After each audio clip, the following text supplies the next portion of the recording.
ஹாஸ்பிட்டல்ல 4th டே ஒரு பெரிய பேப்பரை கையில கொடுத்து ஃபில் பண்ண சொன்னாங்க. I feel stuck in one place. Occupation ஃப்ரீலான்சர்னு போடவா? But I haven't earned any decent money from it. Content creator? No, I haven't gotten any decent followers it.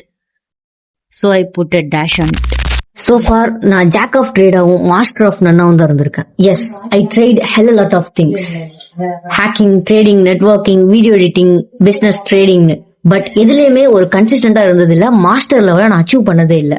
இப்படி வால் கிளாக் பேட்டரி மாதிரி கெரியரை மாத்திக்கிட்டே இருக்கிறேன்னா இனிமே நோ ஸ்விட்சிங், only ஃபெச்சிங்னு வாழ போறேன். அதாவது ஒரு ஸ்கில்ல உருப்படியா டிசிப்ளினா லேர்ன் பண்ணிட்டு அதை வச்சு மானிட்டைஸ் பண்ண போறேன். நான் என்ன ஸ்கில்ல சூஸ் பண்ண போறேன், அதை எப்படி எடுத்துட்டு போறேன் அப்படிங்கிறத நெக்ஸ்ட் வீடியோல சொல்றேன்.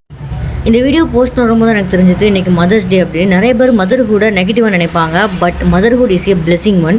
Multi tasking is a myth அப்படின்னு சொல்லுவாங்க. But it's not for a mother. இதை எங்கள் அம்மா பார்க்கும்போதே நான் நிறைய தடவை நினச்சிருக்கேன். பட் இப்போ உணர்றேன். ஹாப்பி மதர்ஸ் டே.